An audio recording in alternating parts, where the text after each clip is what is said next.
श्री परमात्मा नमः। मैं प्रोफेसर हरिहृदय अवस्थी अपने परम पूज्य गुरु जी प्रातः स्मरणीय वेद मूर्ति तपोनिष्ठ गीता उपनिषद पुराण और सांख्य शास्त्र के विशेषज्ञ प्रोफेसर पंडित भगवत शरण शुक्ल जी के साथ में आप सभी का Awasthi Ayurveda anatomy yoga and spirituality channel पर हार्दिक स्वागत करता हूँ।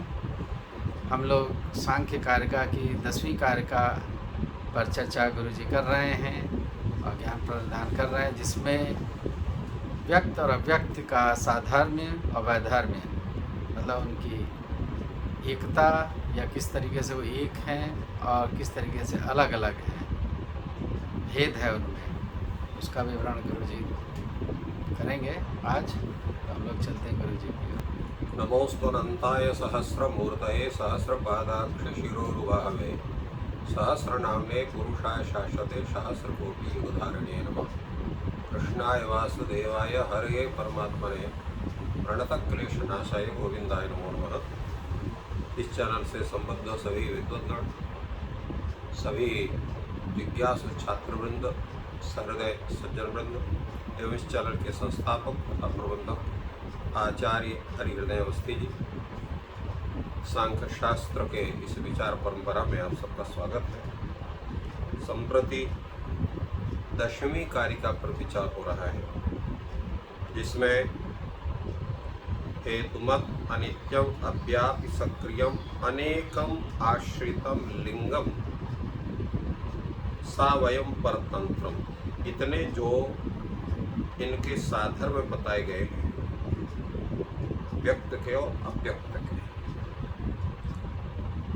उन्हीं साधर्म पर चर्चा हो रही है, जिसमें कल हेतुमत अनित्य अव्यापी इतने पर विचार हुआ था। आज है सक्रियम अनेक आश्रितम लिंगम, इन पर हम लोग चर्चा करेंगे। पूर्व में यहाँ पर सक्रियम इसका विचार आचार्य वाचस्पति मिश्र कर रहे हैं। उस सक्रियम का अर्थ कहते हैं परिस्पंदवत। सक्रिय का अर्थ होता है प्रवेश निस्सरण आदि क्रियाओं से युक्त। इस पर आचार्य सुषमा टीकाकार कहते हैं, परिस्पंदो ही नैकाद्य विमत कर्म रूपा सच न प्रधानादि संबोधित तेषां विभूतया क्रियाश्रयत्वा भाव। ये प्रधान आदि में संभव नहीं है क्योंकि विभू है, इसलिए केवल बुद्धियादि में ही खाली होता है। तो परिस्पंद तथा ही बुद्धियादया उपात्तम देहम त्यजन, क्योंकि बुद्धियादि जो है प्राप्त देह का त्याग करके और अन्य देह का ग्रहण करते हैं, इसलिए उनका परिस्पंद होता है। बुद्धियादि का मतलब क्या होगा? बुद्धि, अहंकार, पंच तन्मात्रा, पंच महाभूत और एकादश इंद्रिय आदि, ये बुद्धियादि। तो ये बुद्धियादि उपात्तम देहम त्यजन्ति, प्राप्त देह का त्याग करके देहांतरम ददते और दूसरे देह का आश्रय करते हैं, इसलिए इनका परिस्पंद होता है, सक्रियता होती है। तो सक्रियता प्रसिद्ध कहाँ है? तो उस पर बताते हैं कि सक्रिया जो है, सक्रियत्व अर्थात परिस्पंदत्व जो है, वो शरीर पृथ्व्यादि में वह परिस्पंद प्रसिद्ध है। वो शरीर पृथ्वी स्थूल जो होते हैं व्यक्त, उनमें वह प्रत्यक्ष प्रतीत होता है। तो इस तरह से सक्रियता उसकी सिद्ध होती है बुद्धियादि की, व्यक्ति की। और अनेकम का तो अनेकम कैसे होगा? क्योंकि प्रतिपुरुष बुद्धियादि पृथक पृथक, प्रतिपुरुष अर्थात प्रत्येक पुरुष में बुद्धियादि ये जो है वो पृथक पृथक है। बुद्धि, अहंकार, मन, 10 इंद्रियां या मन सहित एकादश इंद्रिय, पंच तन्मात्राएं, पंच महाभूत, सब वो अलग अलग। बुद्धियादि प्रतिपुरुषम बुद्धियादि नाम भेदात, प्रतिपुरुष माने भिन्न भिन्न पुरुषों में भिन्न भिन्न होने से इसकी अनेकता भी है। पृथिव्याद्यपि शरीर घटादि भेदेन अनेक में, और पृथिव्यादि में भी देखा जाता है ये इसका शरीर है, घट है, मठ है इत्यादि जो है वो अनेक भेद वो देखे जाते हैं पृथ्वी आदि। उसी तरह से प्रति पुरुष बुद्धि आदि के भेद होने से वो अनेक है व्यक्ति। और आश्रितम, आश्रित का मतलब क्या हुआ? स्वकारणम आश्रितम, अपने कारण में आश्रित, अपने कारण से ही वह प्रकट होगा, भिन्न से प्रकट नहीं हो सकता है। बुद्ध्याधिकार्याणाम अभेदे कथंचित अविवक्षया आश्रयाश्रयी भाव, यद्य बुद्ध्याधिकारियों का जो है अपने कारण से अभेद है, कारण से कार्य भिन्न रूप में प्रतीत नहीं होता, अभेद प्रतीत होता है। सत्कार्यवाद सिद्धांत में कार्य कारण में अभेद माना जाता है, सांख्य शास्त्री अभेद मानते हैं, किंतु कथंचित भेद विवक्षया, क्योंकि भेद जो होता है, अभेद जो होता है वह जो है तो उस अभेद में कथंचित भेद की अगर विवक्षा किसी कारण को कहते हैं, व्यक्तिशाग्र भेद करते हैं, सामान्य रूप तो भेद नहीं है किंतु व्यक्तिशाग्र भेद करते हैं, तो उसमें आबुद्ध्यादि जो है ये आश्रयी है, और जो पुरुष है वो आश्रय है, आश्रय है, तो आश्रय श्रयी भाव। कैसे? यह बने तिलका इत्युक्त, जैसे वन में तिलक के पेड़ हैं, तो बने तिलका ये प्रयोग होता है, तो तिलक के पेड़ जहाँ वही वन है, तो बने तिलका और इत्यादि कथन कैसे हो? क्योंकि वन का मतलब क्या होता है? जहाँ वृक्षों का समूह हो उसको वन यह संज्ञा होती है। तो यहाँ वन संज्ञा होने से बने तिलका कहने से इसमें वन और तिलक में अभेद होने पर भी कथनचित व्यक्तिशा भेद मान करके और उसमें भेद विवक्षा मान करके आश्रय से भाव स्वीकार किया, इसलिए आश्रितम ही कहा गया। लिंगम, लिंगम का मतलब क्या होता है? लिंगम का मतलब होता है प्रधान के अनुमान में हेतु होना। तो हेतु है ये, क्योंकि प्रधान का ज्ञान करने के लिए प्रधान क्या है? तो प्रधान के विषय में आगे बताएंगे कि तद विपरीतम अव्यक्तम, विपरीतम अव्यक्त माने प्रधान वो क्या है? विपरीत है, वो अहेतु मत है, नित्य है, व्याप्य है, व्यापक है और अक्रिय है, एक है और किसी का अनाश्रित है, अलिंग है, अनवयव है, स्वतंत्र है, ऐसा जो है व्यक्ति के लिए कहा गया है। उसकी इसकी विषय में चर्चा आगे आचार्यवाच्य शब्द विषय करेंगे।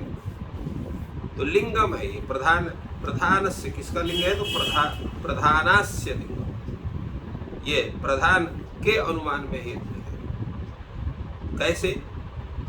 इसको बताते हैं कि यथा चैते बुद्ध्यादय प्रधान से लिंगम तथा उपृष्टात् पक्षति, ये बुद्ध्यादि प्रधान के जैसे हेतु बनते हैं। इसको आगे हम इसका विवेचन करेंगे उसके प्रसंग में।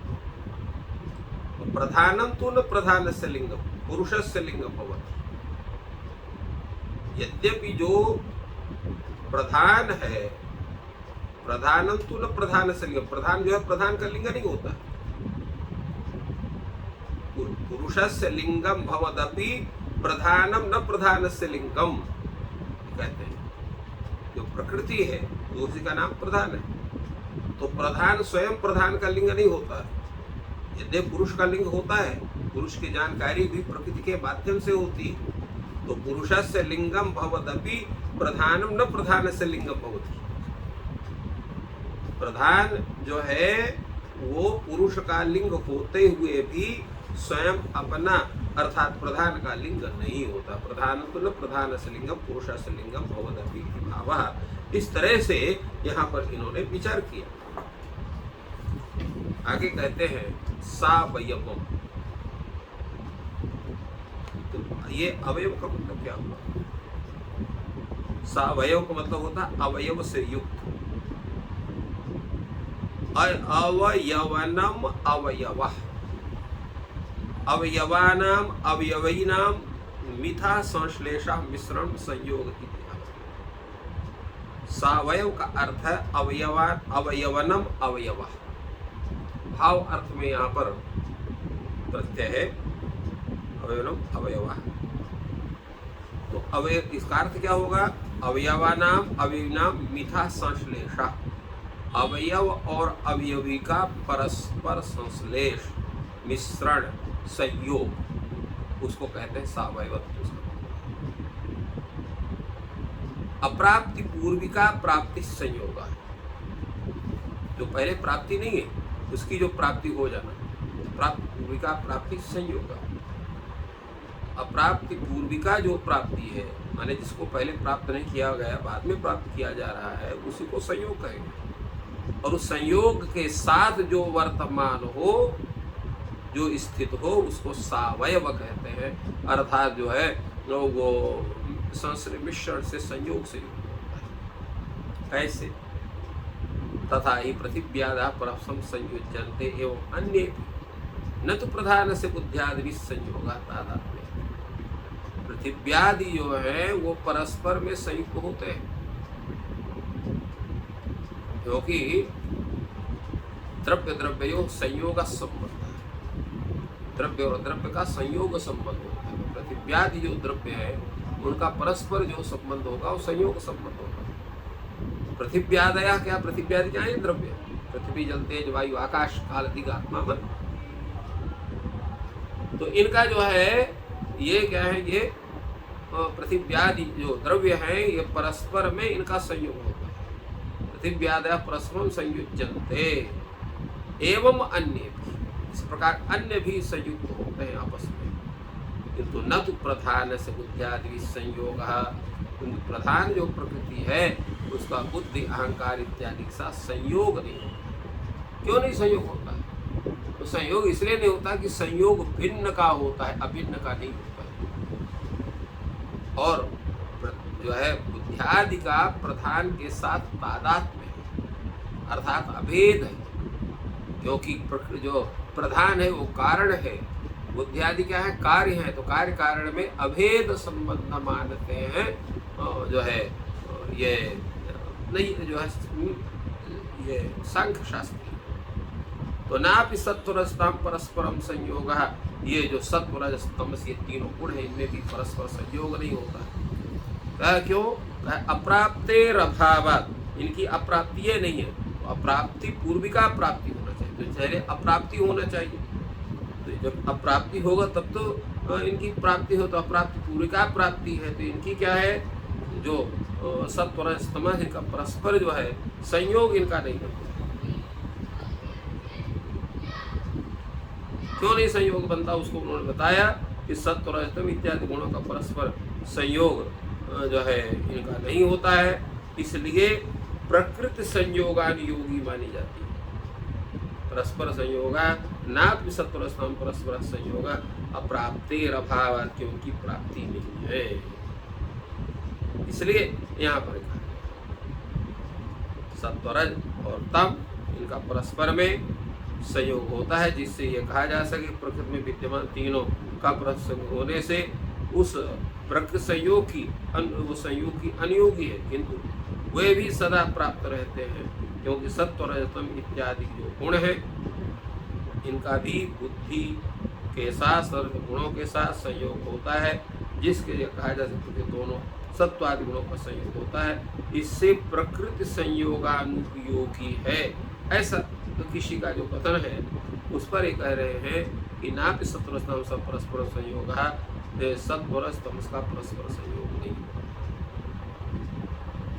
अप्राप्तेर अभावात्, क्योंकि इनके जो है अप्राप्ति ही नहीं है, स्वतः पहले से ही संयुक्तता इनकी है। तो जो पहले संयुक्तता है तो फिर अप्राप्ति हो तो अप्राप्ति पूर्वक जो प्राप्ति है वो संयोग है। तो यहाँ पर पहले से ही परस्पर संयोग है, इसलिए अप्राप्ति पूर्व का प्राप्ति रूप संयोग यहाँ। अगला है परतंत्र। परतंत्र का मतलब क्या? बुद्ध्यादि। बुद्ध्यादि में परतंत्र, बुद्धिया स्वकार्य अहंकारे जनितव्ये प्रकृत्या पूर्वोपेक्षते अन्यथा क्षीणा सती नालम अहंकारम जनयुद्ध स्थिति। बुद्धि तत्व जो है वो अहम तत्व को पैदा करता है। तो बुद्धि जो ये व्यक्त है ये भी कब करेगा? जब प्रकृति उसकी सहायता करे। तो प्रकृति सहायता करेगी तो तो वो बुद्धियादि जो है वो अहंकार को जन्म देगा, अहंकार वहाँ पंच तन्मात्रा को जन्म देगा। तो जब बुद्धि आदि व्यक्त दूसरे पर आश्रित, क्योंकि अपने कार्य अहंकार को उत्पन्न करने में बुद्धि को प्रकृति की सहायता की आवश्यकता होती। स्वतः ने बुद्धिया स्वकार्ये अहंकार जनितव्ये प्रकृत्या पूर्वोपेक्षते, प्रकृति को पहली अपेक्षा करती है। अगर वहां पर प्रकृति उसकी सहायता न करे तो वो पैदा नहीं कर सकती। अन्यथा क्षीणा सती न अलहंकार जनयितु इति स्थिति, अगर उसमें प्रकृति उसकी सहायता न करे तो वो जो है वो क्षीणा सती, क्षीण हो जाएगी, अर्थात उसकी जो शक्ति है, उसका जो सामर्थ्य है वो क्षीण होगा, तो वो अहंकार को जन्म, अहंकार को पैदा करने में समर्थ नहीं होती है। इसी प्रकार अहंकार इत्यादि वो भी जो है एवं अहंकार आदि भी रपि स्वकार जन्य इति सर्वं स्वकार्येषु प्रकृत्या पूर्वम अपेक्षा। इस प्रकार अहंकार भी जो पंच तन्मात्राएं एकादश इंद्रिय को उत्पन्न करते हैं, तो अपने कार्य के जनन में वो भी सभी कार्य के जनन में प्रकृति का पहली अपेक्षा करते हैं। तेन पराम प्रकृतिम अपेक्षमाणम कारणमपि स्वकार्य जनने परतंत्रम व्यक्तम। इस प्रकार प्रकृति की अपेक्षा करने वाले जो कारण वो भी अपने कार्य के उत्पादन में परतंत्र है, इसलिए वो व्यक्त कहे जाते हैं। और इसके पश्चात वो कहते हैं कि जो प्रकृति है वो कैसे है, विपरीतम अव्यक्तम व्यक्तात् अहेतुमत नित्यम व्यापि निष्क्रियम यद्यपि अव्यक्तस्य परिणाम लक्षणा क्रिया तथा परिस्पंदो नास्ति एकम अनाश्रितम अलिंगम अनवयवम स्वतंत्रम अव्यक्तम। जो कारिका में तद विपरीतम अव्यक्तम आया है उसकी यहाँ व्याख्या कर रहे हैं कि विपरीत व्यक्तात् विपरीतम अव्यक्त, जो व्यक्त है बुद्धियादि उससे विपरीत, उससे अलग, उससे भिन्न रूप में, उससे विपरीत रूप में जो व्यक्त है वो व्यक्त से विपरीत है, वो अव्यक्त है। क्योंकि व्यक्त कैसा है, हेतुवत है, तो कैसा है, अहेतुवत है। व्यक्त कैसा है, अनित्य है, तो ये प्रकृति क्या है, नित्य है।